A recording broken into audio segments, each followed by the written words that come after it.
Welcome, everybody, to the Candle Enthusiast. I am your host, Shane Carlson, and I want to welcome you to another weekly live stream that I call Smell It Sunday. It's where we sit down and we talk about candles, we talk about nostalgia, we talk about things that brighten our day. And what better day to do that on than nice quiet Sundays, and that's what we have yet again this week. I want to welcome you all. Uh, Before we get started, what I'm going to do is I'm going to pull you guys up so I can see you, because that's always the first step, because a lot of the times, I'll be frank, I'll be honest, I'll be transparent, whatever you want to call it. I have a very difficult time talking during these lives and keeping up with the comments. So every week I usually apologize, and this week is no different. So how are we all doing? I have quite a selection of candles, Yankee candles to be more specific, in front of me to discuss. Today's theme, I woke up this morning and I was having my cup of coffee, and I'm like, what should we talk about? As far as what should be the theme of the live, I really want to keep up with these Yankee candles because as I've said, I have so many Yankee candles that I've never even shared with you folks.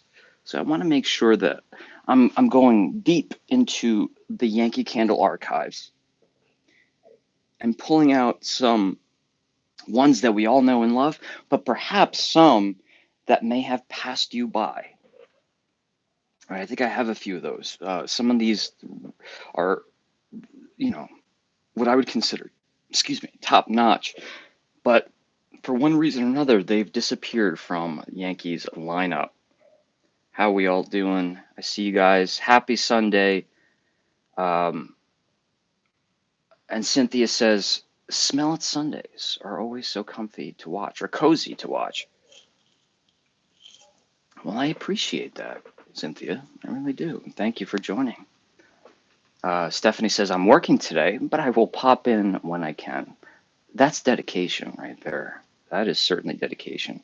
Hello, Janelle. How are you? Howard, good to see you as well. And Matthew Wyatt in the house. All right, as people are trickling in, the theme for today, I don't even know if I said it yet. It was I figured nighttime. Yeah,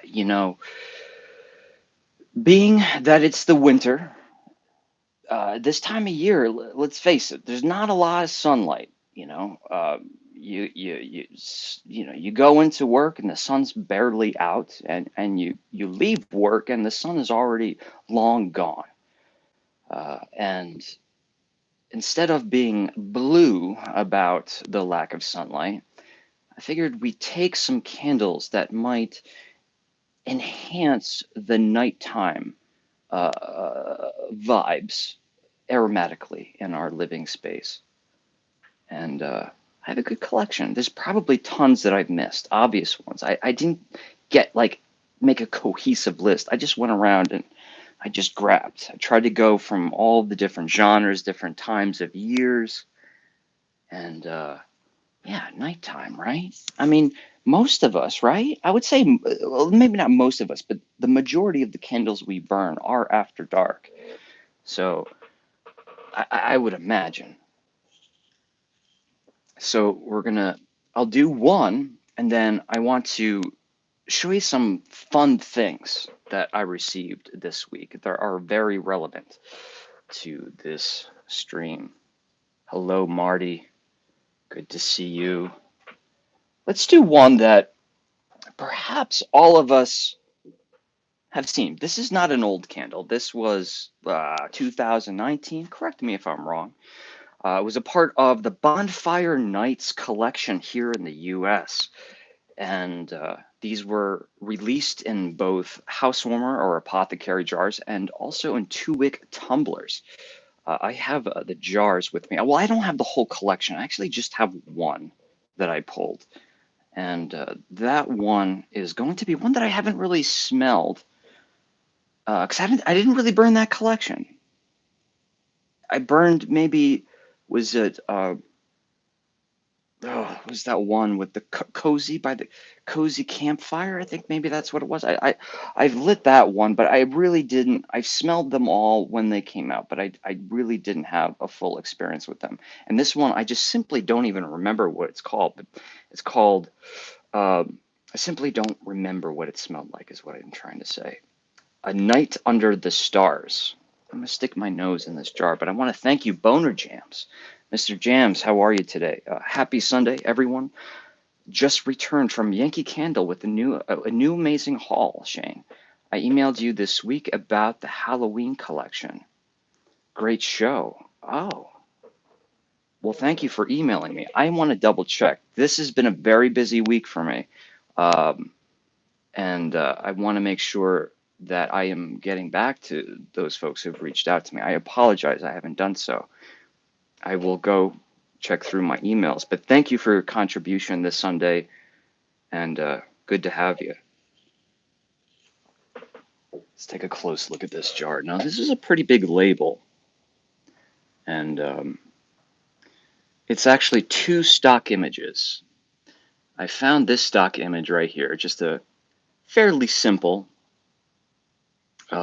design, and they kind of changed the hue of that kind of silhouette from candle to candle. But this down here was another um, stock photo, and it's almost similar to the one that I used for the thumbnail of this video. Very, very pretty. Almost the perspective of laying on the forest floor at night. Autumn candle, you know.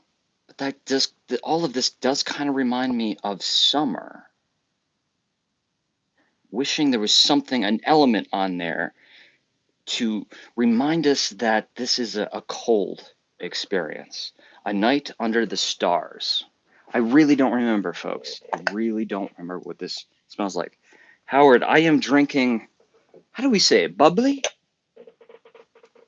The, it's not bubbly like the commercials, right? But it's grapefruit.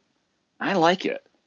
I think it's my favorite flavor of the sparkling water that they have.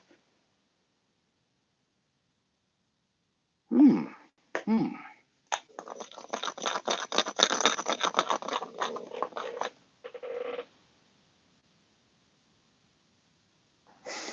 Uh, uh, earthy body fragrance forward,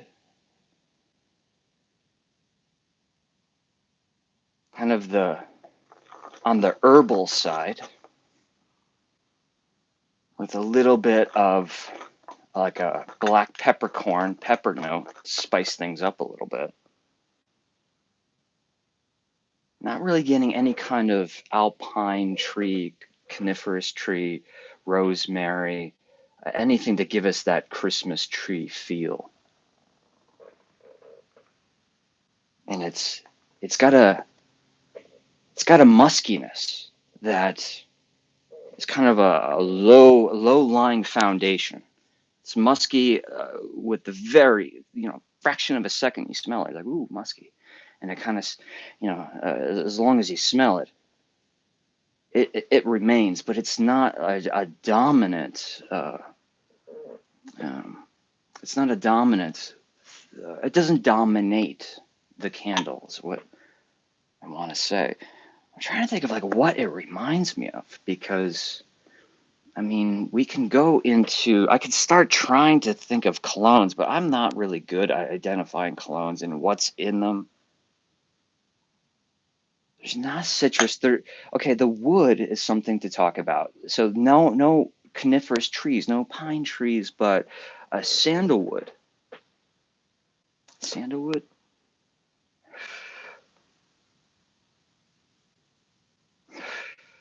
Maybe I shouldn't say that. Maybe I should say more in the cedar direction.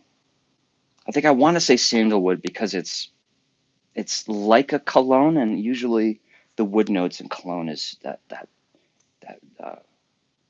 really um, very pretty sandalwood, pretty most of the time. It's nice, you know, kind of reminds me of a barbershop. Not necessarily the things you find like in the barbershop, you know, the talcum powders and all that jazz, the aftershaves. It's more of, you know, when I was, you know, probably up until the age of 13, I got my hair cut at the local barbershop in my small little town.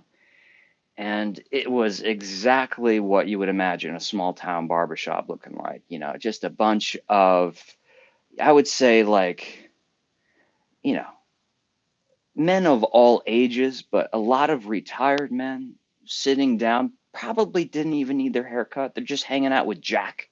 Jack was the owner of the barbershop, and they would always have the whatever game was on that would be on in the background, and they just the whole room would have that essence of, you know, uh, of cologne, masculinity. Something, you know, some game is on the radio or on the television.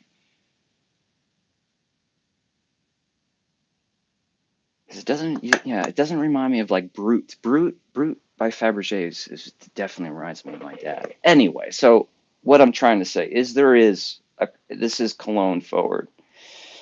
Um, but for those of you who don't like that, it doesn't really seem to be too aggressive. It doesn't, it's not, I don't think it's going to hurt too much of the sinuses. This is actually very nice, very soft, kind of a powdery softy.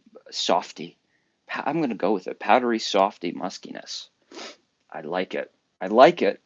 Autumn though, you know, this is where you get into the territory where it's like it smells good. It smells great. It smells just fine. But what is going to really create the stage for autumn?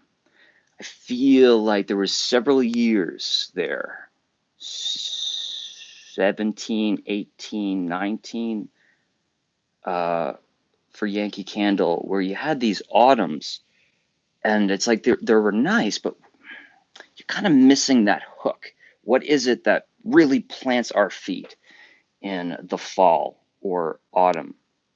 But we're talking about nighttime candles, and I think this is a great one. You know, there was that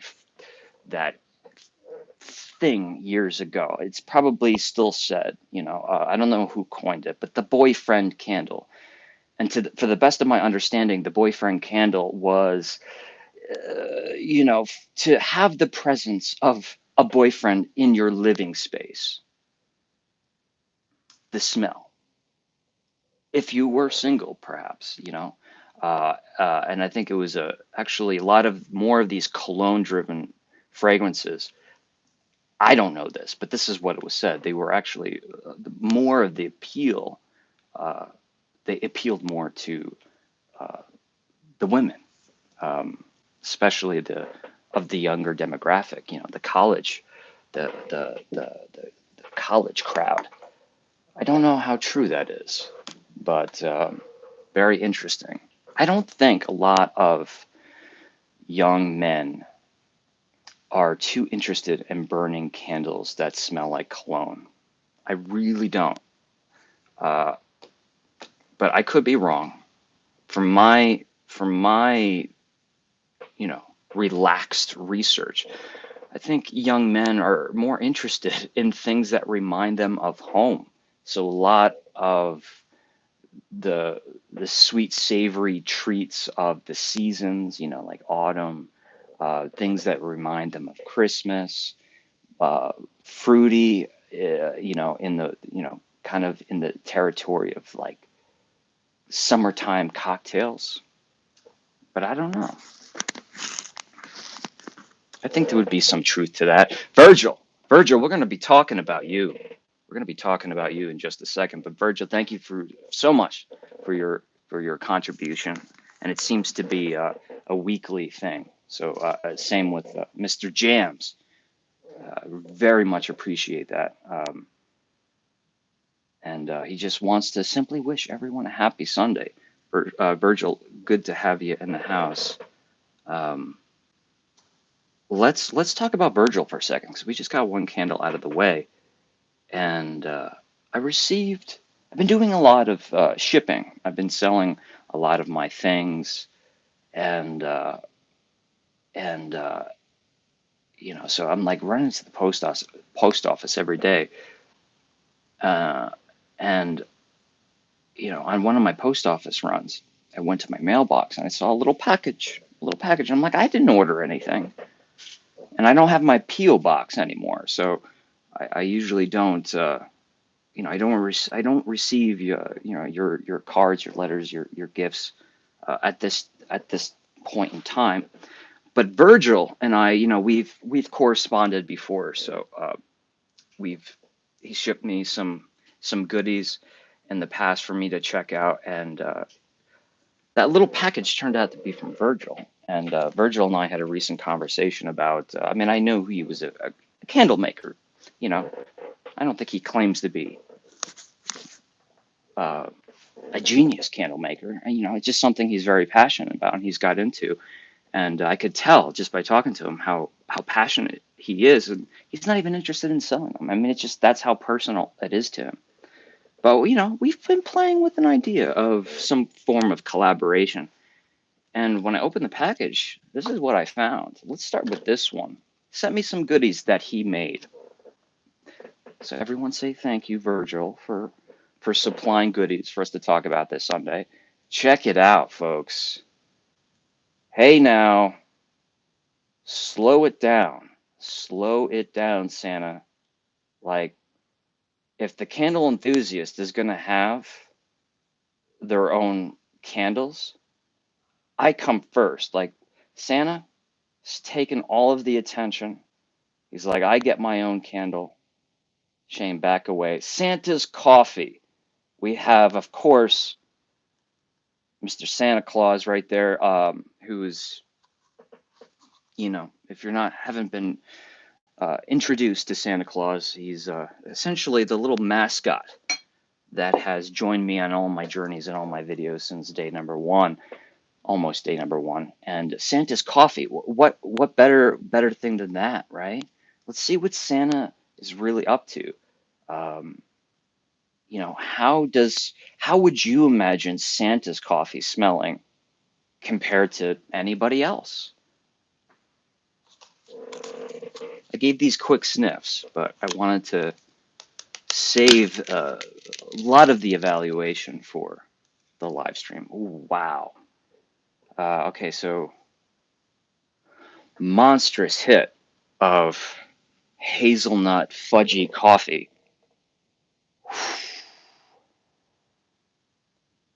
All right, there is a sweetness here that is monumental, not monumentous, monumental. And I'm liking it. It's not.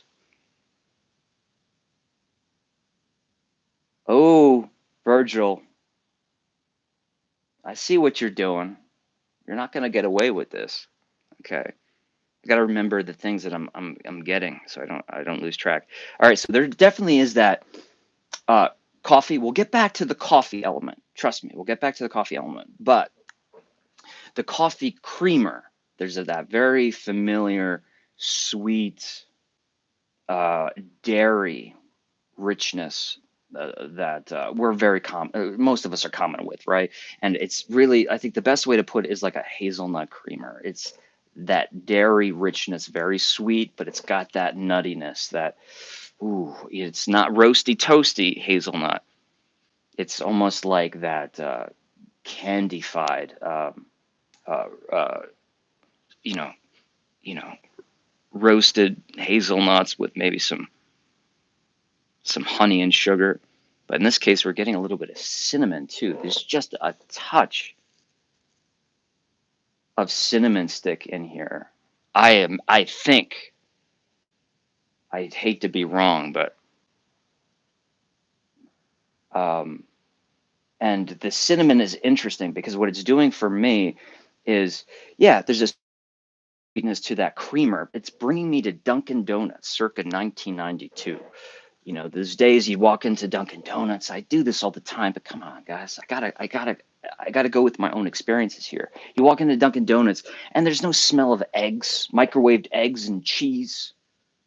That wasn't the aromatic profile of Dunkin' Donuts back in the day. You walk in and you smell fresh brewed coffee and a cornucopia of different kinds of donuts and all of the confections that are adorned on those donuts. That wall was just covered. You go in Dunkin' Donuts now, or Dunkin'.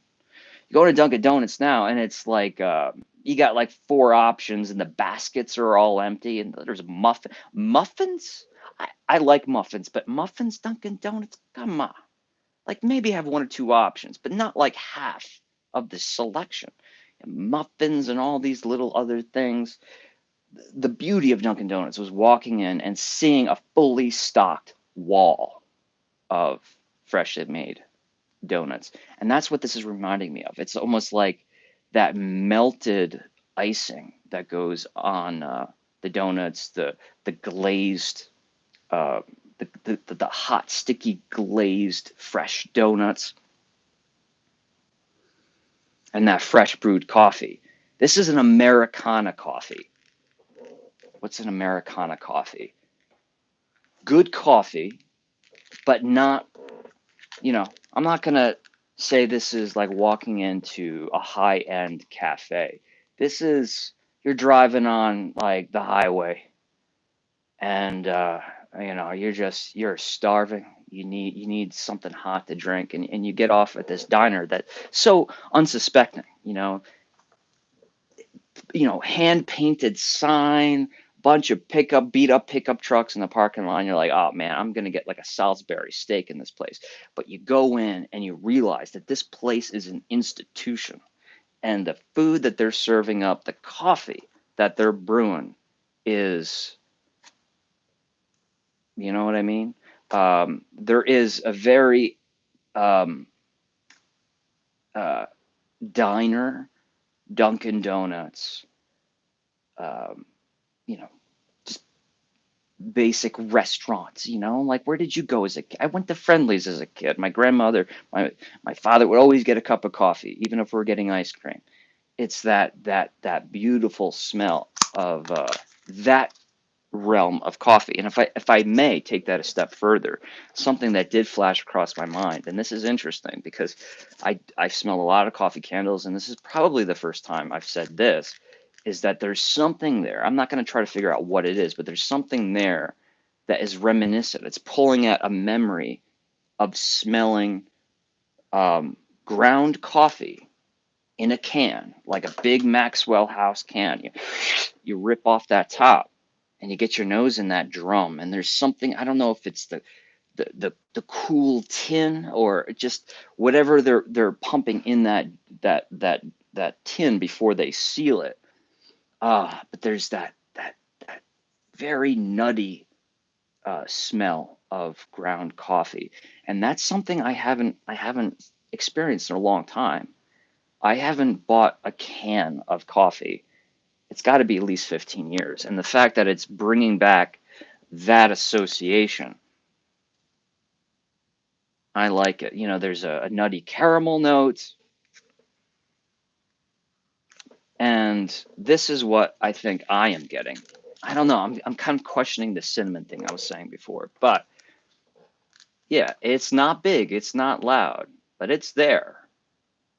There's a little twist to this coffee, and that twist coming in the form of peppermint, a sweet candy peppermint swirl. Who else would be responsible for adding that peppermint? It's Santa. Santa did this. And to be honest, it's something that I've always tried to do. I remember way back in culinary school, I took one of those like beefy blenders, like a Vitamix or something, and I threw in a bunch of candle canes, and I made candy cane powder, and I was trying to like season my coffee gently with peppermint. Um, and everyone's like, no, that doesn't work, Shane. It doesn't work. I'm like, well, maybe it doesn't work culinarily, but it works from a nostalgia standpoint, right? It made me feel good. It got me into the Christmas mood. You know, maybe it's not a pairing made in heaven. It's a pairing made in the North Pole. That's what it is. And No joke. Santa's coffee. I like it. Now these are not for sale, but maybe we can talk to Virgil and say like, hey man, like what's the deal? I like this coffee candle. You know, I have a lot of other coffee candles, and the biggest problem with them is not that they don't smell good. It's just that they all smell the same. I like that there's this is pulling my mind in different directions a little bit. Marty Reed, Marty, thank you so much for your support this Sunday. Marty says, "Happy Sunday, Shane. My favorite candle to burn at night is the Woodwick smoked walnut and maple. Yes, great candle to burn while playing uh, RD2. RD2. I mean, I looked at that and I saw R2D2. What is RD2? This is where I show my lameness. Hot sticky glazed donuts, my favorite. Yes, RD2. Okay, what am I missing? RD2. Playing RD2? It's not going to help if I keep saying it.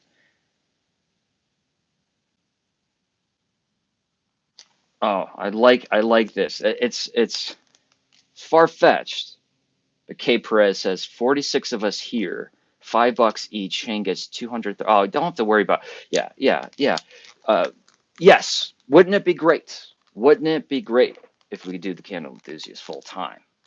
But I thought you had a challenge for me, like $5 each, and I gotta go like stay in some haunted castle somewhere. I've done that, but what else?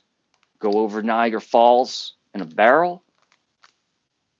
I don't know. I've done some very dark things. That would be fun. I would love. I'm trying to think of that now. Like if a dare came my way that was created by you guys, the viewers. Like I think I'd push pretty hard. I'd do some very scary things um, for good content. I sure would. Red Dead Redemption 2. Oh man, I just must be. I'm an old man. I am just an old man. I gotta live with it. I gotta face it. For you Halloween fans, and I don't mean Halloween in the holiday. I mean in the franchise. Michael Myers, or in this case, Halloween 3, Season of the Witch. Ooh. Happy, happy Halloween, Halloween. Lucky Shamrock. I know some of you are very excited right now, but some of you are like, what are you talking about? The third installment of the franchise Halloween actually didn't have Michael Myers at all. They were trying to kind of keep the anthology going at the time, and there was such a disappointment that there was no Michael Myers that they immediately made Halloween 4 and got Michael back on the screen. But there's been a whole new love in modern times for this 80s film. I don't know the exact year. I'm going to guess 83, 84, 83 sounds right to me. And it's essentially about these Halloween masks that well, I won't get into the thing, but you don't want to put one of these masks on if it's Halloween night and you hear that song, Happy Happy Halloween. Okay. Would you think that one of my associations right now would ever come from a scratch and sniff book from when I was a child? Buy those kids scratch and sniff books. It will enhance their life. And one way or the other, they will have those associations, even when they're old men like myself. I'll get to what I am smelling there, but we're starting with a Just want to be accurate. Let's not go beverage. Let's go cafe, pastry. Not necessarily the steamed milks, even though we could definitely go into that category. There is a cakey autumn spiciness,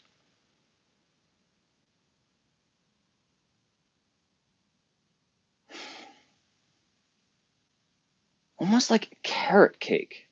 Start there. I'm wondering if there's a little bit of ginger there too, into the normal mix of, standard like pumpkin spice.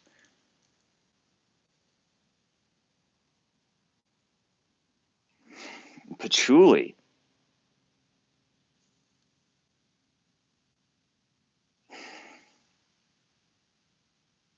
And the one thing that's really working, really well done, Virgil. You know, the evil company in the film that puts out these Halloween masks. It's called Lucky Shamrock. And you can see there's the green smoke pouring out of this jack-o'-lantern. And yeah, so there's kind of this motif of green throughout the film. And this candle is called Pumpkin Fire.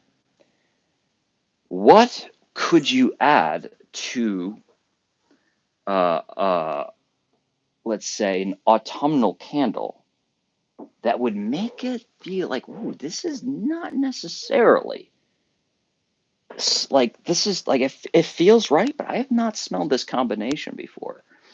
Eucalyptus. I think it adds to this greenness that we're experiencing. When we smell it, we're getting something there like, that's green. There's something green in here. But it's not so big that it becomes obvious. And I like this because, we think of eucalyptus, a lot of the times it's like spring, summer candles, but eucalyptus doesn't really necessarily find its way into a lot of autumnal Halloween scents. And I think that's a missed opportunity. We got to get more herbals, um, uh, uh, herbal aromas and more green aromas going in some of our Halloween candles. Very gentle cinnamon sugar, buttery, salty. It reminds me we're staying in the world of donuts here. What's the donut? It's old fashioned donut, like no glaze, just man, it's just straight up donut cakiness. It's the sweetness is restrained a bit, and that's what I get here. Old fashioned donut for sure. Like you burn the two of these, you get the coffee, you get the old fashioned donut here. You got some Christmassy, you got some spooky, and before you know it, you have like a Nightmare Before Christmas situation where all holidays collide. I like it. Virgil, thank you for sending these. We're gonna do something. I mean, I would love to burn these, but I think what would be better is if we do a giveaway. I think someone out there needs to receive this wax, but we still have a candle to show. And Matthew's in the house. Did everyone purchase their book? I did. Um, Shane, I've heard you refer to Yankee Candle's golden age. Could you sometime give us a timeline of what years you consider the best and what years were flops?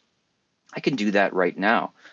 Um, and Hale, well, I want to thank you in just a minute. Don't disappear.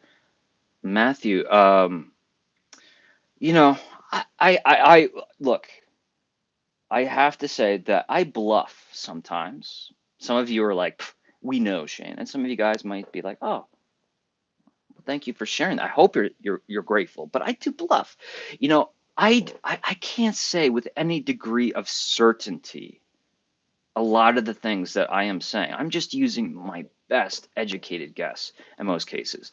So what I refer to as the second golden age of Yankee Candle, I can't talk about sales. I can't talk about like which years, really propelled the company forward. I can just use my memory bank, read what there is to read, and put it out there. But what I would say is those years of 2009, 2010, 2011, 12, 13, let's add 14 in there. We can even add 15 in there, but there's going to be an abrupt stop at the end of 15. Those years I just said, I usually consider them the second golden age of a Yankee Candle because the CEO at the time was this really charming, very passionate gentleman who, again, there's not much to back up what I'm saying, but what I have seen and heard about this man, he was very pro Yankee Candle. He wasn't just the CEO, but he understood the mission. It seemed like if there was anyone to carry on the main mission of Yankee Candle after Michael Kittredge, and who was really trying to see that Yankee Candle legacy through, was what was his name? Harland Kent was the gentleman's name, and he just this is when Yankee Candle seemed even more Yankee Candle than they did back in the 90s. Like they just amped it up. It was just pure, good old fashioned New England. And a lot of the folks in Europe, the European countries, this they look at like the look and the feel of New England. To them, it's as if I said, "Ooh, imagine being able to go to all of these wonderful fairy tale like places in Germany and Finland and Norway." It to me, all of that, even though it's there, it's right there. I could take a plane. To me, it still seems like a fantasy. So not only was this a time where they were really nailing the New England thing, but I think this was when a lot of the international interest to Yankee Candle was born. I don't think they were doing a whole lot of international sales in the 90s. I don't believe they were doing any. And it would have been the early 2000s when that began, but it was very small. You couldn't find Yankee Candle in many countries. It was really just the UK that it was introduced to. So yeah, I feel like this period from like say '08 to 2015, that's what I wish Yankee Candle had remained. It was just very obvious after the acquisition of there was several, but in 2016 with Newell Brands that Yankee Candle kind of lost their footing, and it became very obvious that they were trying to branch out from the good old fashioned New England vibes into a more broad genre of everything from affordable luxury. They've attempted to kind of take the Bath and Body Works route. They were getting their feet wet with all the success other companies were having, but not embracing why Yankee Candle, why they were successful, and what made them great. This is my opinion. This is my opinion. I think they've they've redeemed themselves to a certain extent, but I still think that they have a long ways to go. There's a lot of things from 2016 to modern day that I absolutely adored, of course, but you can't help but feel this dramatic transition. So fantastic question, Matthew, and I feel like there's a lot more that I could talk about in there. I mean, the golden age of Yankee Candle, the original, has to be the 90s. It does. It was really when Michael Kittredge said, like, he was a very ill man, from my understanding. He couldn't really keep up, so he had to kind of delegate, and then there was a larger, not a conglomerate, but there was a larger entity that bought their way into Yankee Candle, and that's really when in the 90s, where Yankee Candle just went from like a New England product, like a boutique product, and several satellite stores. You started seeing Yankee Candle in all the shopping malls, Christmas shopping, and you're like 25 feet away from the Yankee Candle storefront, and you're like, whoa, I can smell it. Um, 90s, and then kind of 8 years into 2000 or into the millennium. I don't know. I don't think any years were flops. I think a lot of people would disagree, though. Thank you for all you do. Hail Sagan. Thank you so much for your contribution. Uh, that is incredible. And I feel like I've um, uh, really touched by your generosity. Thank you so much. And and I don't think we've been introduced to. You seem to be a new face. Maybe you're one of those viewers who kind of they lurk in the corners. And all of you lurkers out there, come out, come out and play. That sounds creepy, but I mean it. We're all friends here, and we're all kind. Thank you so much. Kay Perez. Okay, Shane, here's the challenge. 1 hour away, Bray Mansion in Glen Spey. All right, help me out here. Burn Bray Mansion and Glen Spey. You guys are making me feel like an airhead today. Um, well, Kay Perez, thank you so much for the contribution. Thank you so much. But please fill me in. I want to do this unless it entails me flying to, um, Austria. I don't know if I like can visit a legit castle. You said mansion, not a castle, but let me know.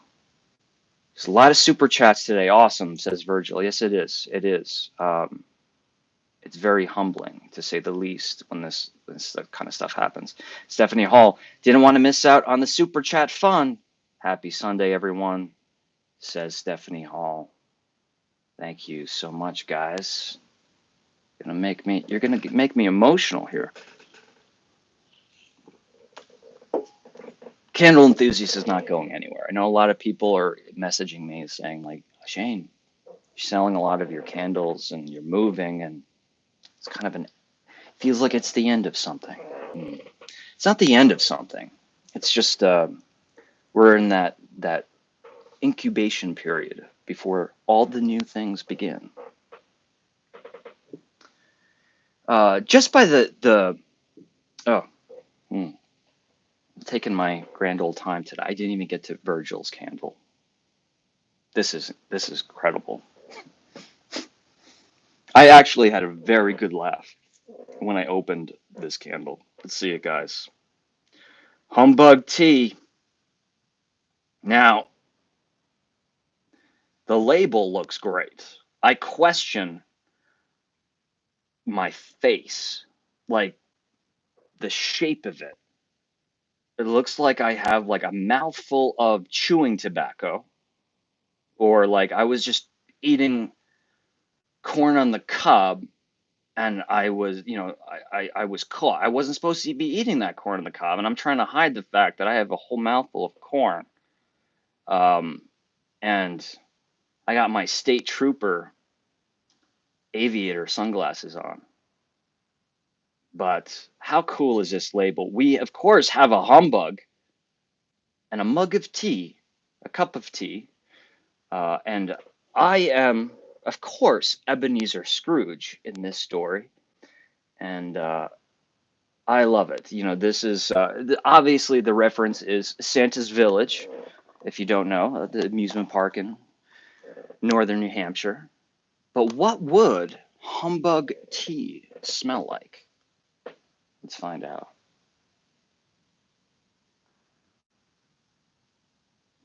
Okay. Some key ingredients to teas, some teas, we have lemongrass, but also lemon. There's both. Like this is too tart to be just lemongrass. Like there's a juicy lemonade, sweet and tart, but a lot of that zest and that greenness of the lemongrass. But there's also some ginger, now not like ground ginger. Um, this is like very, very. I don't want to say juicy. When you cut open that ginger root, and the juice is pouring out. Like it's not dried out. It's fresh. It feels like a very refreshing ginger, like a sweetened ginger beer. Yeah, sweet ginger beer.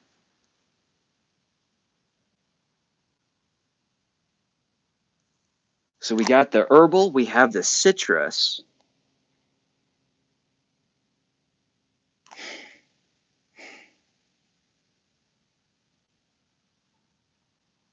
Mm, I'm getting lost. It's a very good smell. Don't let me take. Let me. Don't let. Don't let yourself be fooled. I'm just trying to live up to my live up to my name, the Candle Enthusiast. What is that?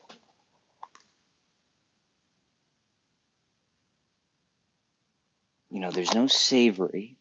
Like there's no biscuity nature to this. It's almost that lemon. We might be able to say lemon lime because I'm really getting like that lime Trix cereal aroma. It's that zesty green candy esque lime aroma. In fact, I really want to like double down on that. This is just, it's refreshing. It is refreshing. I love ginger. I'm not a big tea guy, but I love ginger. And, ginger beer was like my go-to. For you guys that don't know, ginger beer is not an alcoholic beverage in most cases. Ginger beer can be both sweet or it can be dry, and it's something that was my go-to for years. English tea, says Virgil. Pineapple and cilantro. I'm mad at myself. The pineapple for sure. It's just the last thing I'm gonna think to go to. But yeah, I mean, it has a really perceived, like a big perceived tartness to this. Like a fresh slice of pineapple that's maybe just a tad underripe. If you have like a tiny little cut on your lip or something, it burns, right? It's got that very, very bright malic acid. And the cilantro, I'm wondering then if there's not lemongrass. Well, you're saying that, are you saying that there's not lemongrass? I thought for sure, but maybe the green that I'm getting is the cilantro. So it's not lemongrass. It's just that it's the citrus and the green of the cilantro. Well, I think the point is whether you really get a cilantro. Well, I have actually something to say about that. Kind of like this would make a great salsa, by the way. If you have I lost my train of thought. Whether you smell, you really get a pineapple and a cilantro, or you kind of twist that into a lemongrass. It works either way. I think both are relevant in this case. I just always want to be right? That is very, very nice. That is very refreshing. And look at that label. This is one of a kind. I've never had my face on a candle before. Like, I've had Yankee candles, I've had like stuff like this on a Yankee candle, but I've never had like the actual candle, like name or theme with my face on the candle. Giveaway. Giveaway. How are we going to do a giveaway? I'll think about it. I'll think about it and we'll do this. We have a lot of giveaways coming up. And Matthew, if you're still there, I want to plug your book again. Could you just share I know there's a bunch of people who left comments saying that they're like, what book are you talking about? And I'm like, I thought I said the name enough, but I don't. You know, usually when I film, I'm editing and I'm always putting in cutaways of things that I'm referencing. And when I'm doing these lives, I just forget to make absolutely clear what I'm talking about. But what was it? I'm really forgetting the name of the book. So if you're there, reach out and let me plug it. Looking for Christmas. Looking for Christmas. I wish I could just put a little photo right here, everybody, but really great value at Amazon. Our good friend here, Matthew, is it's his novella, a heartwarming Christmas tale that will certainly pull at the nostalgic strings for most of us, I would say, if not all of us. And yeah, I just want to share my support because I really admire the fact that this is something he did, and I feel like he should be commended. So if you got $7, go to Amazon and look for and Virgil linked up the link. So what no reason not to. $7. In this day and age, you can't buy anything for $7. But you can buy Matthew's book, and it's going to warm your heart. I only read 20 pages, but I enjoyed those 20 pages. And I had to stop myself because it was Christmas Day, and I can't be reading a book on Christmas with family. And Matthew's saying he will donate some of the proceeds back to TCE. Don't have to do that. Maybe another one of those gas cards one day, not soon, not anytime. But that was a huge thing for Santa's Village. Matthew gave us essentially a gas card, and that got my car all the way up to New Hampshire.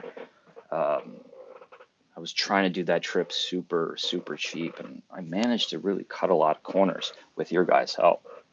All right. We are like, I feel we're almost an hour in, and we've done one nighttime candle.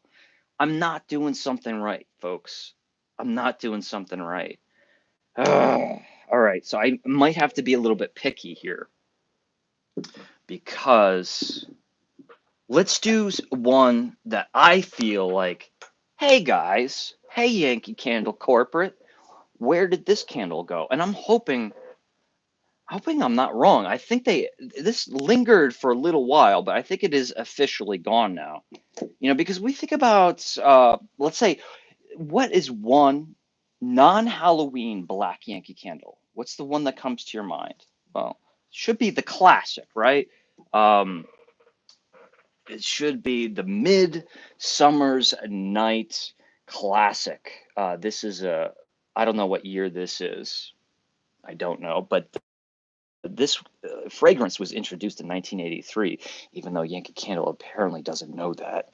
Um, but yeah, this debuted in 1983, same year as the Yankee Candle Village. The little ribbon was cut, and it's been a classic. It works for, works for summer, of course. It works for Halloween. It's actually in a lot of locations. It's kind of considered one of the Halloween choices. It's very, very, uh, you know, cologne, but it's not as aggressive as a lot of the clones. And this was kind of like the original. It's more of it's more citrusy, and it's more like lesser aggressive tones that are going to attack the the sinuses. This is a fresher one. Yankee Candle Corporate. I know it's cool. It's not. But for me, it was a very important day. Yankee Candle actually sent me this. They took a photo that I would consider falls into under a copyright photo. Like this was on my Instagram account. They took it. They put my face on the jar in front of one of the first, I believe it was the sixth satellite store in Yankee Candle's history, and it still stands today. Is in Pittsfield, Massachusetts. They put that on there and they sent this to me. I've shared this before, but what I really found interesting is out of all the scents that Yankee Candle could have picked for me, they picked Midsummer's Night, and I was like, wow, that's that's kind of cool. I never would have thought that. Mm.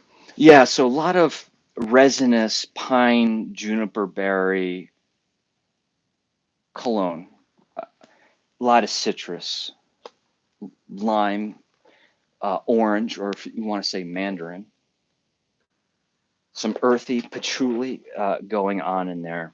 But my point is, we all think of this one. But what I thought was very clever was not so many years ago. What year was it? This is a 2017. I think this means I don't know, guys. My memory is not as sharp as it was. Um, Dreamy Summer Nights. I felt like this was a response to Midsummer's Night, and the fact that a lot of people were not, you know, if you're not a cologne candle person, you're not. And there's a lot of folks who are not a clone people. But the aesthetic of that Midsummer's Night with the moon and the black wax is so it's almost if you don't like it, you wanna like it because it's so pretty. Um, and so they did this one, and oh man, I mean, you got the fairy dust, the little fireflies in that forest with all of those shades of blue and purple. Oh, and jet black wax. This was huge. And they did put it out. They actually put it in the smaller label and it was around for a while, but I don't believe this is something that's still made. And then I liked it so much that I had the Candle Enthusiast. I had a giveaway at the time. Um, but I kept one for myself. I had the custom Candle Enthusiast label put on the back. But this was not that cologne driven kind of fragrance. This was much more friendly, like crowd friendly. Oh, I shouldn't make that noise, but this is so delightful. This is like the black Yankee Candle's Black Magic only for summer. This is the summer version of Black Magic because you do get a lot of those same notes. It reminds me a lot of 2017's Tahitian Nights as well. It's this really nice, like, pina colada thing going on. Like, there's like a pineapple, coconut milk, coconut cream with some citrus, and it's so soft and creamy. Like, it's just like if you had like a pina colada mix that was concentrated and you like opened up the can or the jar, whatever it was in, it's just a concentrated, oh, so good. And I do believe there's some red fruit in there, so it kind of actually completes that pina colada for me. It's like that cherry on top, even though it doesn't really smell like a cherry to me. It's still speaking in like a red berry. It could go cherry and vanilla for days. Yes, I mean that's really what is going to be so similar between this candle and that Tahitian Nights candle is the level of vanilla, and that just adds to the creaminess of that coconut. And it's such a big vanilla and a specific vanilla. It's like, how some soft serve ice cream is good. I mean, it's all good, but sometimes you get it and you're like, so good, like that, like every now and then. And it's definitely the recipe. It's not just, the situation. It's like that really good soft serve vanilla ice cream completely melted into like just melted into a bowl. That's trying to make it sound appealing, and it doesn't. But just yeah, I mean, imagine in the world of culinary, you're adding this bowl of melted vanilla ice cream into something that you're going to sweeten up. Maybe you're going to put it in some kind of warm beverage, a little bit of vanilla bean ice cream in your coffee. But there's some florals in here, like that are pulling at the association of like wildflowers. I don't know if it's like violet, or a violet. What are some of the other ones? Um, yeah, I mean, I don't know. It's not a musky flower. It's it actually is more like baby's breath. It's that white blossom, a carnation or something, that actually smells soft and like could possibly in some world be like a garnish on a cake, having a nice little floral note with cakes is, I think, pretty tasty. And I'm saying cake because I'm thinking of all this creaminess that's in here and that vanilla.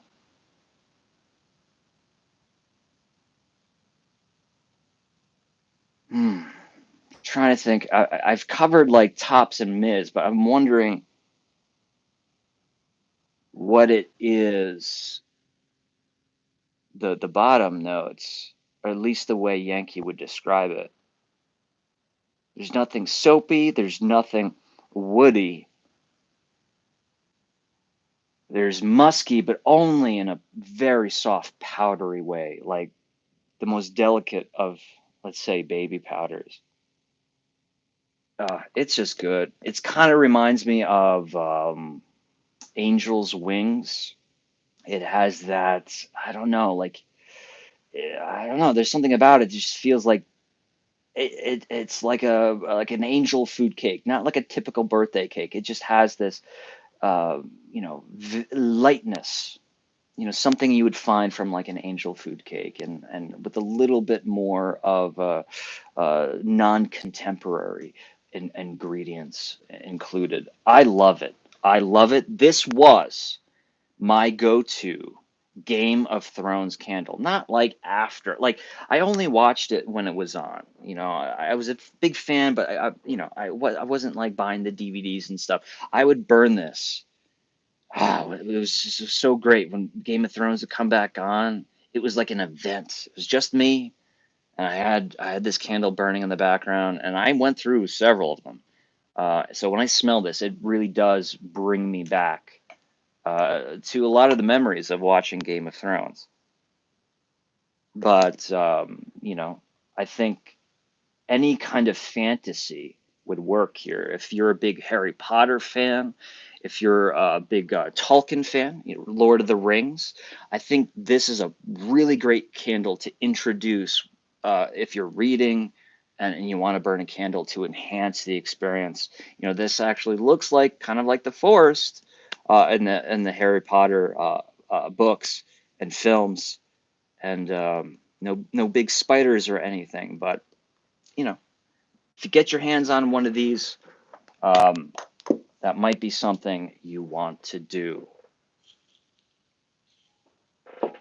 All right, I'm missing tons of comments. Okay, Kay Perez, who had the $20 challenge, she says this Victorian bed and bee has frightened more than a few private ghost hunters and guests alike who have sworn to seeing a woman pacing the halls and hearing unexplained noises, footsteps, and music. I promise to look this up. Um, I'm not a big paranormal guy, but I find it very interesting. I think the potential for content with ghosts and haunted forests and houses and stuff. I think that's fun stuff for me to do because I don't get scared um, unless there's actual threat introduced to me. Um, I'm up for anything. Put me in a haunted bed and breakfast, man.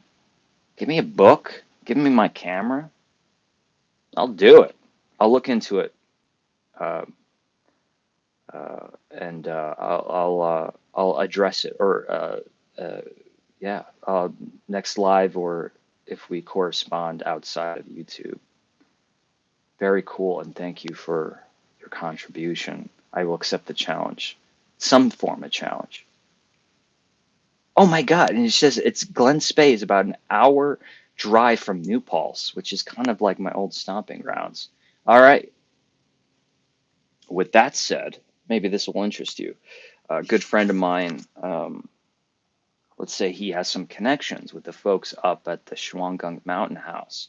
That's something I've always wanted to do, but I just needed kind of like a person like who could like get me in the doors. So maybe that might be something that could happen in the near future. It's if anyone, obviously, a lot of you may not know what the Mohonk Mountain House is, but it's you know, in many ways very similar situation to the hotel in The Shining. High elevation up in the mountain, not as high as the Overlook Hotel, but lot of tales, a lot of stories. Very very big place too, and you can't just drive up there and like walk onto the property. It's not that open to the public. So we'll see about that as well. Um, English tea, lemon zest, pineapple, and cilantro. Just reading Virgil's comment. That's really interesting. I like it. I enjoy that candle. Um, looking for Christmas. I'm behind on the chats here. Black Black Sand Beach is amazing, says Virgil, which is interesting because I was going to grab that when I was going through. Interesting that you say that. Stephanie says, "Did anyone see which City Wicks had uh, a candle of the month subscription? I just got mine in the mail. First one is the Raven. Yeah, if there's anybody that should have a candle of the month subscription, it should be Witch City Wicks. Um, anything, in my opinion, anything that they can do to kind of keep Halloween going all year round. I think that, I mean, they do non-Halloween things very beautifully, but I think there will always be a Halloween around the calendar crowd for Witch City Wicks. Um, okay, Lou says, thank you, Lou. The large 2-wick tumbler of Midsummer's Night is on clearance for $15.50 on the Yankee Candle site. Good tip. All right, let's do another candle. I'm going to go deep into these candles. I'm going to find one that you probably you probably don't see coming. Okay, let's do this one. Ooh, this is a 2007. It's saying 2003. No. 2000. I don't know. Doesn't quite make sense. This should be a 2006, 2007 label. It's a black band without the black bands. Midnight Cove. Look at that picture for a moment. You know, it's a very suggestive photo. What does that do to you emotionally? Um, this is very dreary, very blue, very hazy, almost as if there's a fog rolling in to that Midnight Cove. You know, romantic, sure, but there's gotta be a tinge of spookiness also, right? It reminds me of the film Creepshow. There's some of you folks will know what I mean, and some of you who will not.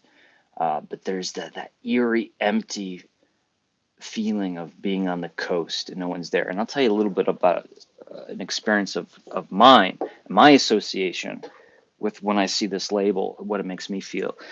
When I was living in Napa Valley, I would try to venture out as far as I could out of the valley because, I didn't have lots of days off. And so I couldn't like take long trips, but I was trying to discover things that were nearby. And this was relatively when I was like still brand new in the area. I'm like, I am going out to Bodega Bay. This is where Alfred Hitchcock shot some of the exteriors for the film The Birds. It actually took place in the film in Bodega Bay. It's a real town on the coast in Sonoma County in California. But there's a lot of stuff in that area, and I just fell in love with it. I went out a bunch of times, and I would just go get some solid seafood. I'd go to some like small shops, but mainly I would just sit on the beach, watch the water off the rocks. If you go to my Facebook account, my banner in the background is a shot of me in my spot. Uh, I don't even know who took the photo, to be honest with you, but it's just me standing, and it's just so beautiful. Like being from the East Coast, that's not like the beach to me was like summertime people in speedos and kids with ice cream stuck to their hands and mm, but this thing of like the beach being quiet, and I liked it. But there was one day specifically I was out there just chilling out on the beach or up on the rocks, and it was a beautiful day. I mean, just not one cloud in the sky, but in the time frame of like an hour, it went from ideal day to the most spooky, overcast, foggy, misty, windy day. I mean, it just felt like, oh my God, like the transition was so extreme. And with the transition around me, the transition emotionally was so profound. Like I could feel it. I'm like, wow, like it's like the first time since I was a child, I was getting this kind of flutter in my chest, like, Shane, you got to go home. It's getting dark. Go home. Like my parents were gonna yell at me for being in after dark. There was that something was triggered, and it brought back that ancient feeling. And I wasn't really rushing to get home, but I was just kind of really taken in this environment of being on the coast, absolutely alone, uh, and knowing that I have a long drive to go on and just being so blindsided by the change of the weather. It was a spooky feeling, and I really, really liked it. I liked that feeling. I wish I could experience that again. It was just very atmospheric, and that's what this reminds me of. This is looks like a New England coast here, but it does remind me of Bodega Bay, Midnight Cove. And we even have a reflection of that blue sky in the color of the paraffin wax. Mm. I'll be honest, this is not my type of candle, but a lot of candles are not my type of candles. But I think this is a nice one. Really going really hard for those aquatic uh, associations that we find in candles. There's a big briny saltiness to this. This is no way to deny it. There is sea air in this candle in the form of like a saline solution. And beach flowers. I'm going to say that to sound like I know what I'm talking about. I don't really know much. I know kinds of flowers that are on the coast, but usually when fragrances are introducing like coastal flowers, beach flowers, they're talking about more of this high tinge floral. It's not these big, round, low frequency florals. It's more of like freesia. Um, what are some good, jasmine, good example. I'm trying to think of some prime. Uh, uh, um, let's go with that for now, I suppose. But you know what I mean? Like this, the high tinge to this is more of like lily than something like a musky rose.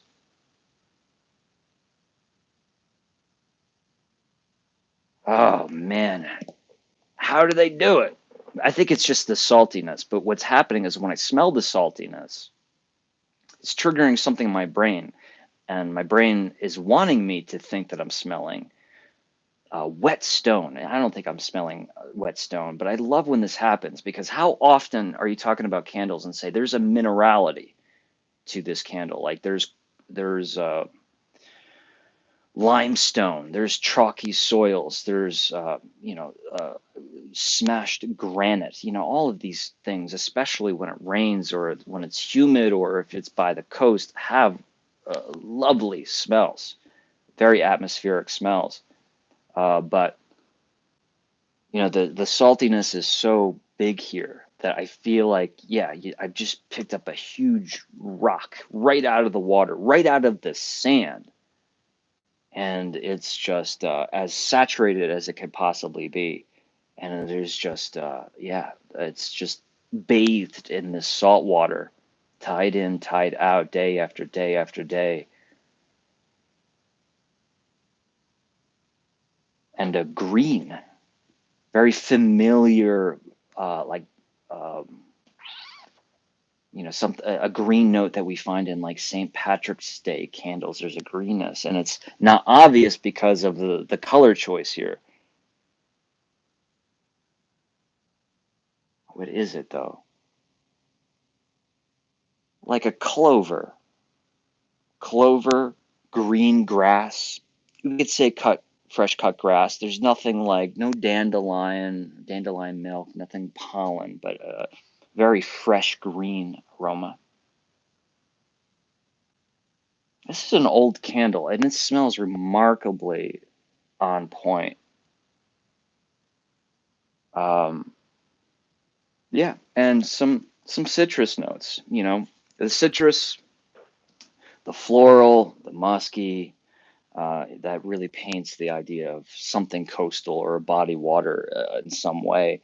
I think this is a really nice candle if you are one of those people who find their peace, the serenity, the tranquil nature at the coast. To me, it being at the coast kind of freaks me out. I am more comfortable up way up high in the mountain than I am at the beach. It does kind of spook me out a little bit. I'm weird that way. Um, but yeah, if that's where you find your peace, you'll find your peace in this candle, Midnight Cove. I don't know when this went away, but it's been gone for a while. And man, what a wonderful like coastal night ghost ship. If you're watching like a spooky movie, kind of reminds me of Dolores Claiborne, the Stephen King film with Kathy Bates, not Misery. That really gloomy coast of Maine vibe on this. I mean, I was talking a whole lot about the West Coast, but really, what they're trying to depict there is very much, that. The north coast of Massachusetts or the coast in Maine. Very cool. Chris says makes me think of old time shipwrecks. Exactly what I was thinking. Exactly what I was thinking. All right. Let's do another. What do we got here? Okay, we've done beach, so let's stay away from that. We've done autumn. Um, hmm, hmm. Just want to go into a different direction. All right. Let's talk to an old friend. 2016, the date was, and myself, Shane, was looking to start a YouTube channel, and he had no real confidence of what he was doing. He just knew that he had to really start somewhere. So he grabbed this very candle, this one, off his shelf and said, I'm going to take it out and I'm gonna make a video on this somehow. I'm just gonna drive around and see if I can get enough footage and edit something together. But I was just so fueled and pumped by the raw passion and enthusiasm of my, of candles. It was just something I felt like it just continued to, once it like got into uh, my blood. It just the passion just kept increasing, and this was really when I knew, like, I need to address, I don't want to keep this to myself anymore. I really want to do something with this passion for candles. And I'm like, let's start here. This was a 2016 release called Crisp Fall Night. It did have a sibling candle that a lot of folks seem to forget about these days. But, these two were marketed together. That's going to be Autumn Gathering and Crisp Fall Night. And they both had an aggressive kind of cologne. Some people are going to be like, kind of.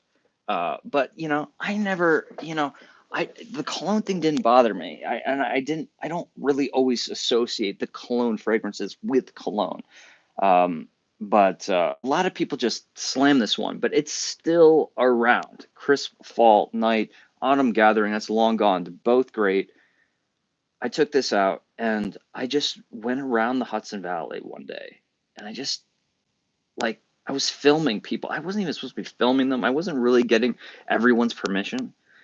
Just rolling my phone, really, and asking people to smell it and tell me what they thought of, what it reminded them of emotionally. What did it do? Would they burn this candle?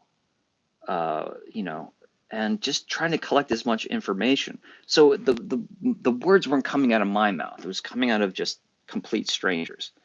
And yeah, that was like my second video I ever produced. So go back and check that out if you want to see a younger version of myself who had no idea what he was doing. Crisp Fall Night. I think this is such a great candle to introduce in, those moments of August through September when, you know you're still having those vibes of, warm summer nights, ice cream stands and, you know, late evenings at the beach or in the pool.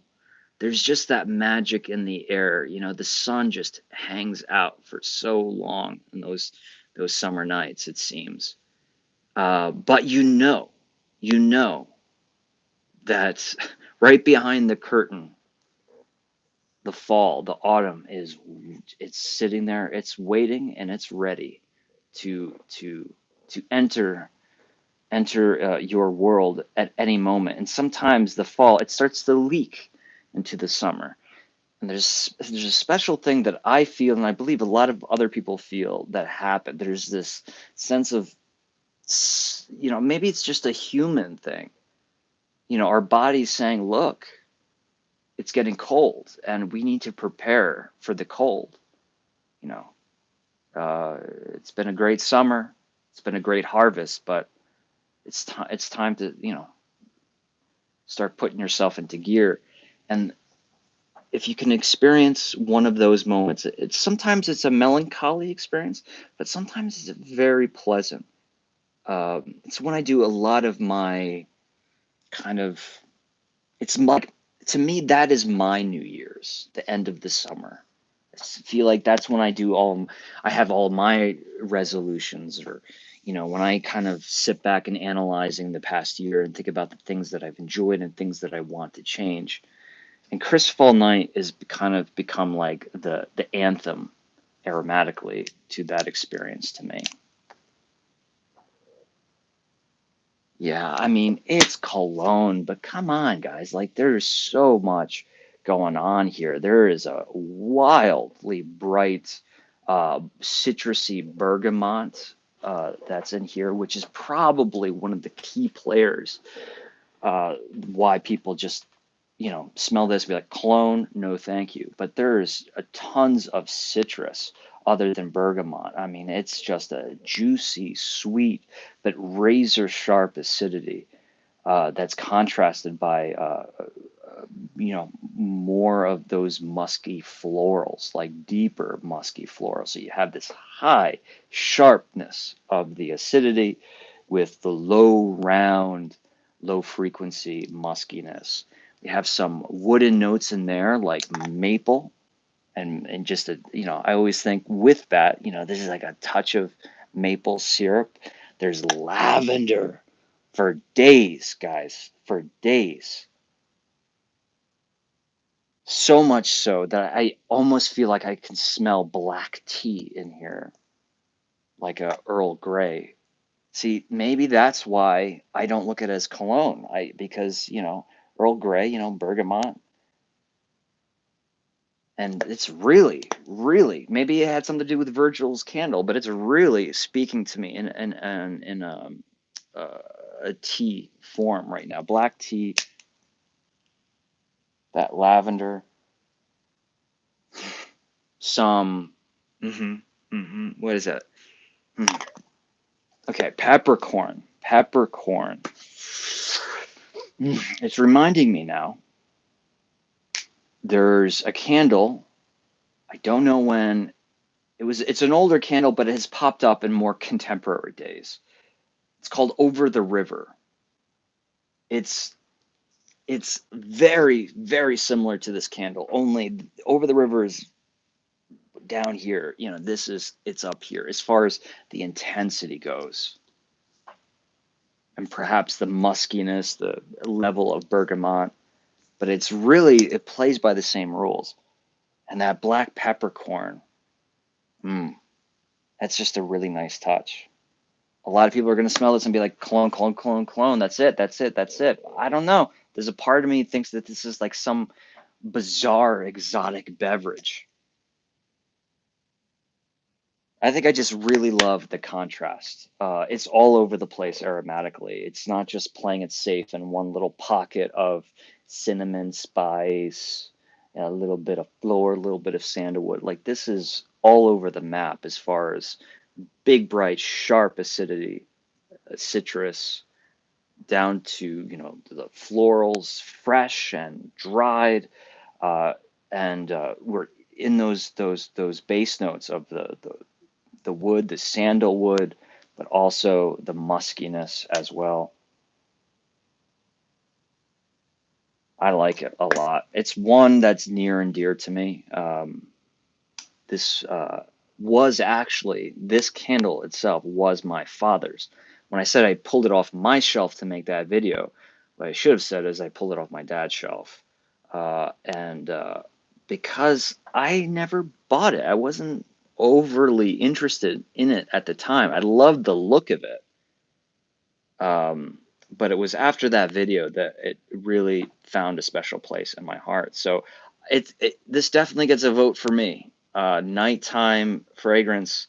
Yeah, sure. I said, talked a lot about late August, but I think this would be a really fun candle to experiment with in, very, very cold, snowy weather, um, late at night. Maybe when the lights, the power, electricity goes out, you get this going. It's a powerful candle, so it'll handle a large space. Look at that label. Very hard to understand what's going on in that label. But if you've seen the European version, it's a different name. I think it's called, crisp. It doesn't really translate well with some locations. So I think it was called Autumn Nights, Autumn Nights plural, or Autumn Night. But crisp fall night, I love that word crisp. It was the same year with crisp morning air, which is another tea forward candle, black tea more specifically, and another one that deserves a lot more attention that it gets. Folks, we only talked about a few candles here today, as far as Yankee candles, but we're already dipping. We're about to hit an hour and a half, and I have other things to do today before I close in or finish up for the evening.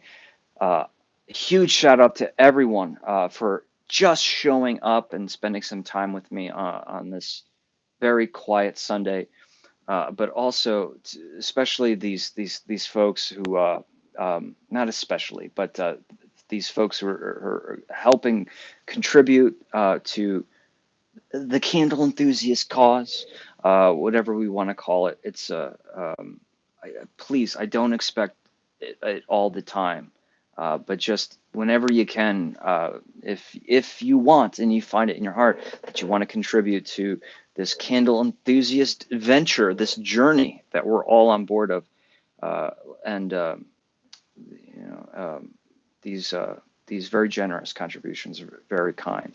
But always remember, something like $1 is more than we can do so much with that as long as uh, we have a nice, large, healthy family.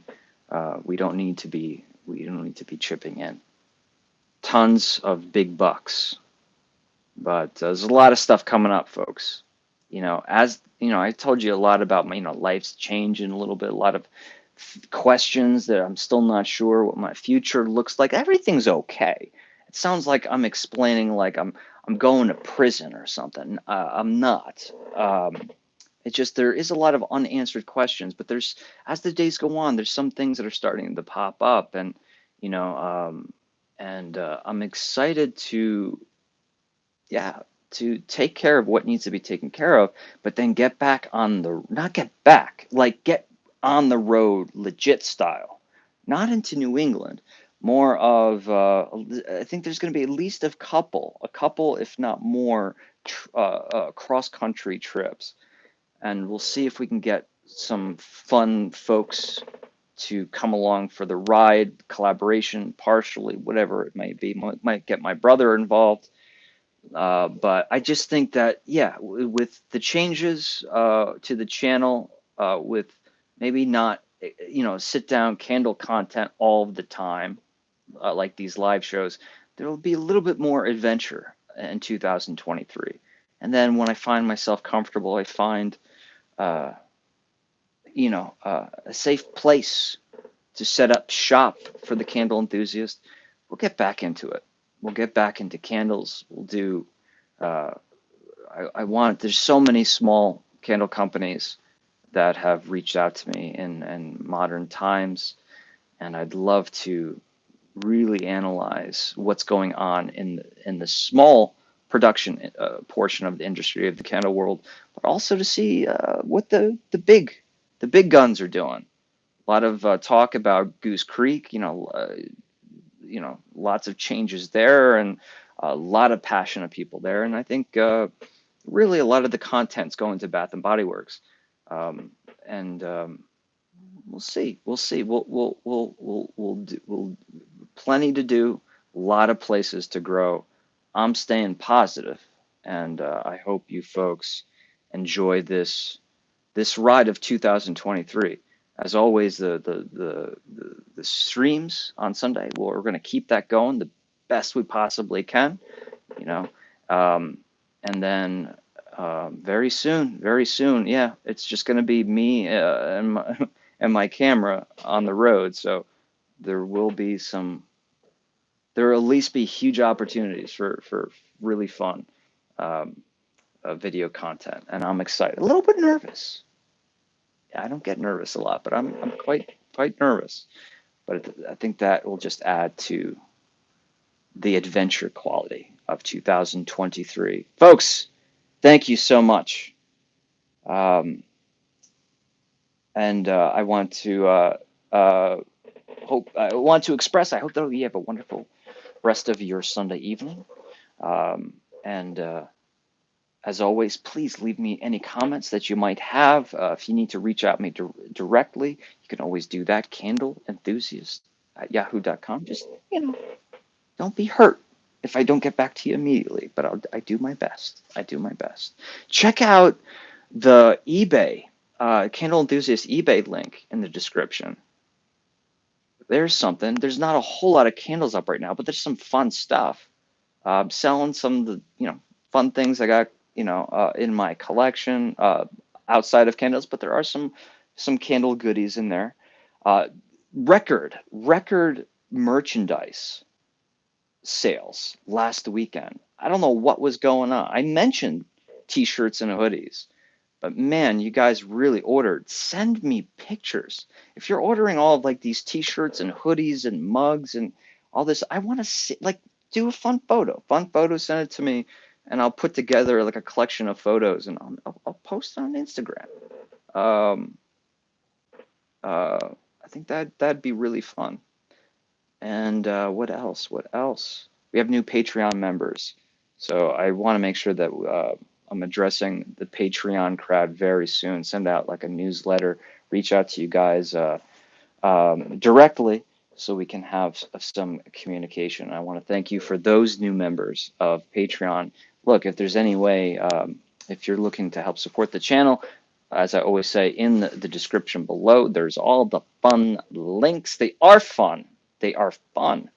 Um, and and yeah, uh, as little as $1 a month. I'm telling you guys, it adds up, and it really means a lot.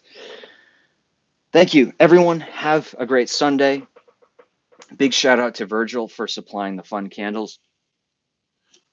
I'll be seeing you soon, but until then, be good and remember to always live enthusiastically. See you soon.